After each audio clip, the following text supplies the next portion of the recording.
Welcome back to English Guru. Dear students, today's topic is A Tale of Two Birds for class 6 and the book name is A Pact with the Sun. This story is about the behavior of two birds at different locations and different companies. Companies means लोगों के साथ रहना, मतलब दो पक्षी अलग अलग लोगों की कंपनी में अलग तरह से कैसे व्यवहार करते हैं, ये इस चैप्टर में हम पढ़ेंगे। तो आइए शुरू करते हैं। A tale of two birds. A mother bird and her two young ones lived in a forest. एक पक्षी और उसके दो छोटे बच्चे एक जंगल में रहते थे। The mother was killed in A storm. माँ जो थी पक्षियों की वो एक तूफान में मारी गई। And the young birds were separated from each other. और दोनों बच्चे जो थे पक्षी बर्ड्स वो एक दूसरे से जुदा हो गए। Each found a different home. हर पक्षी को एक अलग घर मिला, मतलब दोनों एक दूसरे से अलग अलग जगह पर पहुंच गए और अलग अलग वो अब रहते हैं। There once lived a bird and her two newborn babies in a forest. एक बार एक जंगल में एक पक्षी और उसके दो नए नवजात बच्चे रहते थे। They had a nest in a tall shady tree and there the mother bird took care of her little ones day and night. उनका एक लंबे से छायादार वृक्ष के ऊपर घोंसला था और वहाँ उन पक्षियों की माँ उन छोटे बच्चों की दिन रात देखभाल किया करती थी। One day there was a big storm. एक दिन एक बहुत बड़ा तूफान आया। There was thunder, lightning and rain and the wind blew down many trees. बहुत तूफान था, बिजली कड़क रही थी, बिजली जोरों से कड़क रही थी, बहुत तेज़ बारिश हो रही थी और तेज़ हवा चलने की वजह से काफ़ी पेड़ नीचे गिर गए, मतलब जड़ों से उखड़ गए। The tall tree in which the birds lived also came down. वो लंबा पेड़ जिस पर वो पक्षी अपने घोंसले में रहते थे वो भी गिर गया। A big heavy branch hit the nest and killed the bird. एक बड़ी और भारी सी शाखा टूटकर शाखा ने घोंसले पर मतलब वो गिरी और उससे जो उन पक्षियों की माँ थी वो बेचारी मर गई। Fortunately for the baby birds, the strong wind blew them away to the other side of the forest. भाग्यवश क्या हुआ कि जो पक्षी छोटे बच्चे थे, तेज़ हवा का झोंका उन्हें जंगल के दूसरी ओर उड़ाकर ले गया। One of them came down near a cave where a gang of robbers lived. उनमें से एक पक्षी जहाँ पहुँचा वहाँ एक गुफा थी और उस गुफा के अंदर कुछ जो लुटेरे थे उनकी गैंग होती है बहुत सारे लुटेरों की एक झुंड या समूह बोल सकते हैं, वो उसमें रहते थे। द अदर लैंडेड आउटसाइड अ ऋषिज आश्रम अ लिटिल डिस्टेंस अवे। और दूसरा पक्षी वहाँ से कुछ दूरी पर एक ऋषि के आश्रम के पास गिरा। Days passed and the baby birds became big birds. दिन बीतते गए और जो पक्षी बच्चे छोटे थे अब वो बड़े बड़े बन गए, बड़े पक्षी बन गए। One day the king of the country came to the forest to hunt. एक दिन उस राज्य का जो राजा था वो जंगल में शिकार के लिए आया। He saw a deer and rode after it. उसे एक हिरण दिखाई दिया और वो उसका पीछा करने लगा। He ran deep into the forest followed by the king. It ran. जो डियर था वो जंगल में बहुत अंदर तक भागता चला गया और उसके पीछे पीछे राजा भी उसका पीछा करता हुआ जंगल के अंदर पहुंच गया। Soon the king lost his way and didn't know where he was. तो अब क्या हुआ कि राजा अपना रास्ता भटक गया और अब उसे नहीं पता था कि वो कहाँ है। He rode on for a long time till he came to the other side of the forest. तो वो लंबे समय तक रोड ऑन होता है बेटा घोड़े पर घुड़सवारी करते हुए लंबे समय तक चलते रहे और वो तब तक चलता रहा जब तक कि वो जंगल के दूसरे किनारे ना पहुंच गया हो। Very tired by now, he got off his horse and sat down under a tree that stood near a cave. बहुत थक गया था वो अब तक तो वो अपने घोड़े से उतरा और एक बड़े से पेड़ के नीचे बैठ गया जो कि गुफा के बिल्कुल साथ खड़ा था। Suddenly he heard a voice cry out, "Quick, hurry up! There is someone under the tree." अचानक उनको एक चिल्लाने की मतलब जोर जोर से बोलने की आवाज़ आने लगी। जो आवाज़ क्या बोल रही थी? क्विक, जल्दी करो, हरी अप, जल्दी करो। There is someone under the tree, पेड़ के नीचे कोई बैठा है। Come and take his jewels and his horse. आओ, उसके सारे जूल्स ले लो। जूल्स होते हैं हीरे जवाहरात, जो भी उन्होंने पहने, मतलब उसको लूट लो और उसका घोड़ा भी ले लो।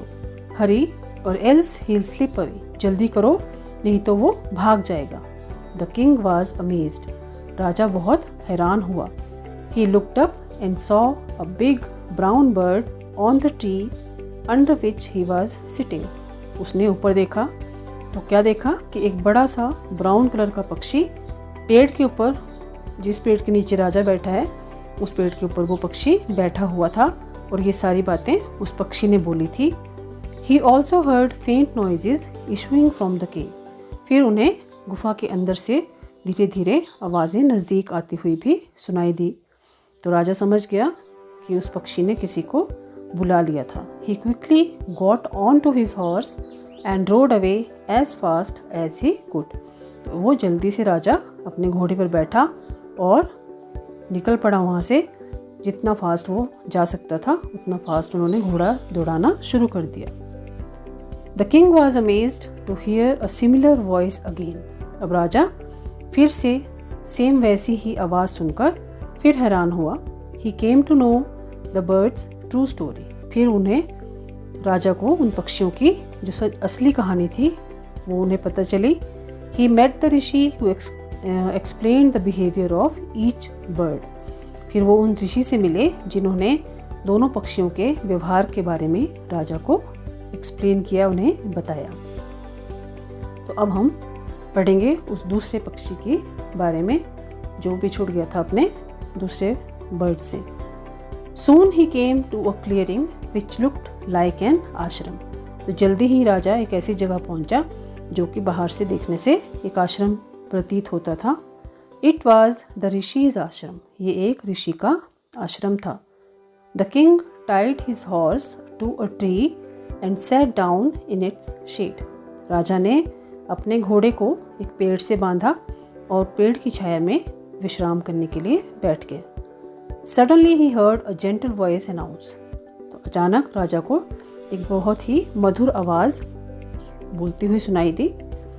Welcome to the ashram, sir. Please go inside and rest. आश्रम में आपका स्वागत है श्रीमान, कृपया अंदर जाएं और विश्राम करें। The rishi will be back soon. ऋषि जल्द ही वापस आएंगे। There is some cold water in the pot. अंदर एक घड़े में ठंडा पानी है। Please make yourself comfortable. कृपया आप अंदर जाकर विश्राम करें। वैसे please make your self comfortable का मतलब होता है आप इसे अपना ही घर समझें या आराम से रहें। The king looked up and saw a big brown bird in the tree. राजा ने ऊपर देखा तो ऊपर पेड़ पर उन्हें एक बड़ा और ब्राउन कलर का पक्षी जैसा पहला उस गुफा के पास था सेम वैसा ही उन्हें वहाँ दिखाई दिया. He was amazed. राजा बहुत हैरान हुआ. This one looks like the other bird outside the cave, he said to himself aloud. तो अपने आप से ही उनसे जोर से कहा गया जैसे कि ये वाला पक्षी सेम उस गुफा वाले पक्षी की तरह ही दिखता है. You are right sir, answered the bird. अब बर्ड ने वो बात सुन ली तो उसने जवाब दिया, आप ठीक कह रहे हैं श्रीमान. He is my brother, but he has made friends with robbers. वो मेरा भाई है पर उसने उन लुटेरों के साथ दोस्ती कर ली है. He now talks as they do. अब वो जैसा वो करते हैं वैसा ही वो बोलता है. He doesn't talk to me anymore. और अब वो मुझसे बात भी नहीं करता. Just then the rishi entered the ashram. उसी समय जो ऋषि थे वो आश्रम में उन्होंने प्रवेश किया या वो वापस आए. Welcome sir, he said to the king. तो ऋषि ने राजा से कहा, आपका स्वागत है. Please come inside and make yourself at home. कृपया अंदर आएँ और इसे अपना ही घर समझें. You look tired. आप थके हुए दिख रहे हैं. Rest for a while. Then you can share my food. कुछ समय के लिए विश्राम करें, उसके बाद आप मेरे साथ भोजन हम मतलब बांट के खाएंगे, शेयर करेंगे। The king told the Rishi the story of the two birds and how each had behaved so differently दो दे लुक्ड सो अलाइक। राजा ने ऋषि को दोनों पक्षियों की कहानी सुनाई और कैसे उनका व्यवहार एक दूसरे से बिल्कुल अलग था, हालांकि देखने में वो दोनों एक जैसे थे। The forest is full of surprises he said. फिर राजा बोला कि ये जो जंगल है ये बहुत ही आश्चर्यजनक घटनाओं से भरा हुआ है। The Holi man smiled and said. जो होली मैन मीन्स साधु बाबा ऋषि, उनके चेहरे पे एक स्माइल आई। फिर वो बोले, after all one is known by the company one keeps. ये ऐसा कहा जाता है कि एक व्यक्ति अपनी संगति से ही पहचाना जाता है। That bird has always heard the talks of robbers. उस पक्षी ने हमेशा लुटेरों की बातें ही सुनी हैं। He imitates them and talks about robbing people. वो उनकी नकल उतारता है और लोगों को लूटने की बातें करता है। This one has repeated what he has always heard. और ये जो पक्षी है ये वही सब रिपीट करता है, वही दोहराता है जो उसने हमेशा सुना है। He welcomes people to the ashram. वो लोगों का आश्रम में स्वागत करता है। Now come inside and rest. अब आप अंदर आएं और विश्राम करें। I will tell you more about this place and these birds. मैं आपको इस जगह और इन पक्षियों के बारे में और भी बहुत कुछ बताऊंगा। बच्चों, ये था chapter a tale of two birds. आपको इसकी कहानी समझ में आ गई होगी। तो अब हम इसके क्वेश्चन आंसर्स देखते हैं। पहला क्वेश्चन है, how did the two baby birds get separated. दोनों छोटे पक्षी एक दूसरे से अलग कैसे हो गए।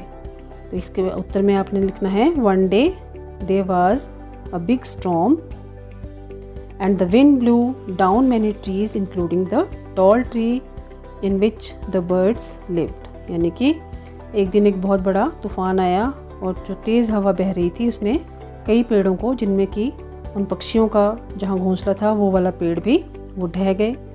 A big heavy branch hit the nest and killed the bird. एक बड़ी भारी सी ब्रांच ने नेस्ट के ऊपर वो गिर गई और उससे वो पक्षी, उनकी माँ जो थी वो मर गई। But the strong wind blew the baby birds away to the other side of the forest. पर जो स्ट्रॉन्ग विंड मतलब जो तेज़ हवा थी वो दोनों पक्षियों को उड़ाकर जंगल के दूसरी ओर ले गई। Both landed at different places. दोनों पक्षी अलग अलग जगह पर गिरे। This is how the two birds got separated. इस प्रकार दोनों पक्षी एक दूसरे से अलग हो गए। Second question is, where did each of them find a home. इसके उत्तर में लिखना है, after getting blown by a strong wind, both the baby birds got a home each. One baby bird found a home near a cave where a gang of robbers lived. यानी कि हवा के साथ बहने के बाद उस तेज़ हवा ने उन्हें उड़ाकर अलग अलग जगह पहुंचा दिया और दोनों को अलग अलग घर मिले। पहले बेबी बर्ड को एक गुफा के नज़दीक जहाँ की लुटेरों की गैंग रहती थी वहाँ उस पेड़ पर वो गिरा। और जो दूसरा पक्षी था, the other bird landed outside rishi's ashram a little distance away. और दूसरा पक्षी उससे थोड़ी दूरी पर एक ऋषि के आश्रम के पास गिरा। Third question is, how did the first bird say what did the first bird say to the stranger. पहले पक्षी ने उस अजनबी के लिए क्या कहा। तो अजनबी कौन है यहाँ, राजा। तो उत्तर लिखना है, the first bird had stayed with the company of the robbers. यानी कि जो पहला पक्षी है वो हमेशा रॉबर्स की कंपनी में, लुटेरों की कंपनी में रहा है। It had picked up their luggage. इन्होंने हमेशा मतलब it had picked up their luggage. वो हमेशा यात्रियों की या उनकी चीज़ें जो लोग वहाँ ठहरते थे उनसे वो उठा लेता था। So it cried out to the stranger to hurry up and come quick as there was someone under the tree. तो उसने ज़ोर से आवाज़ लगाई ताकि कोई भी, मतलब उसने ये कहा कि कोई पेड़ के नीचे बैठा है तो तुम जल्दी से आ जाओ और इसे लूट लो। It said come and take away his jewels and his horse in a hurry or else he would slip away. इसने कहा कि तुम जल्दी आके उसके जो पहने हुए हीरे जवाहरात हैं, उसका घोड़ा है, वो ले जाओ, ले लो, नहीं तो वो चला जाएगा यहाँ से। स्लिप अवे मीन्स वो यहाँ से चला जाएगा। What did the second bird say to him? दूसरे पक्षी ने उनसे क्या कहा? तो क्या कहा? The second bird welcomed the stranger in a gentle voice to the ashram and requested him to go inside and rest. दूसरे पक्षी ने उस अजनबी का एक बहुत ही मधुर आवाज़ में स्वागत किया और उनसे रिक्वेस्ट की कि वो अंदर चले जाएं और आराम करें। He then said that the rishi would be back soon. फिर उसने ये भी कहा कि जल्दी ही ऋषि जो है वो वापस आ जाएंगे। And asked him to drink some cold water and make himself comfortable. और ये भी कहा कि वो अंदर जाके ठंडा पानी पी लें और आराम करें। He had learned the mannerism of the आश्रम। उसने ये सब आश्रम के जो तौर तरीके थे वो सीख लिए थे। How did the Rishi explain the different ways in which the birds behave. तो ऋषि ने कैसे एक्सप्लेन किया कि उनके दोनों पक्षियों के व्यवहार का अलग अलग तरीका, मतलब दोनों के व्यवहार इतने अलग क्यों थे। तो इसके उत्तर में आप लिखोगे the king was absolutely surprised to see two similar birds with different thoughts. ये इम्पोर्टेंट लाइन है कि राजा जो था वो दोनों बहुत ही मतलब सरप्राइज था, बहुत हैरान था कि दो एक जैसे दिखने वाले पक्षी और दोनों का जो व्यवहार था वो दोनों के विचार एक दूसरे से बिल्कुल अलग थे। The Rishi smiled and explained the different ways in which the birds behaved by saying after all one is known by the company one keeps. Raja Rishi smile करते हुए उन्होंने राजा को बताया कि उनका तरीका अलग क्यों था, क्योंकि जो पक्षी थे वो जैसी कंपनी में रह रहे थे वैसा उन्होंने बिहेव किया। The first bird has always heard the talks of robbers. पहले पक्षी ने हमेशा लुटेरों की बातें सुनी थी। इमिटेट्स देम, उनकी नकलें उतारी थी। And talks about robbing people, और हमेशा लोगों को लूटने की बातें की थी।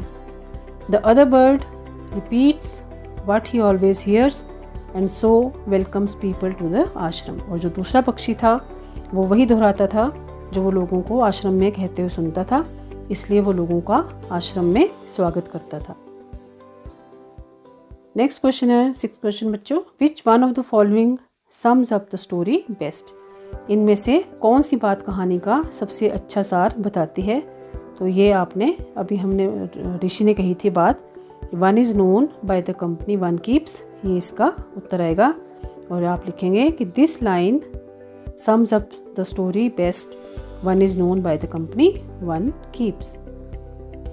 तो आई होप बच्चों आपको ये चैप्टर अच्छे से समझ आ गया होगा और अब आप इसे फिर से पढ़ें, अपने आप रीड करें और इसे समझने की कोशिश करें। अगर आपको इसमें डिफ़िकल्ट वर्ड्स लगते हैं उन्हें आप अंडरलाइन करें, डिक्शनरी से उनका मीनिंग निकालें और मेरी अगली वीडियो का इंतज़ार करें। तब तक आप इस वीडियो को लाइक करें, शेयर करें और चैनल को सब्सक्राइब करें। घर पर रहें, सेफ रहें और हाँ, पढ़ाई करते रहें। Bye bye, have a nice day.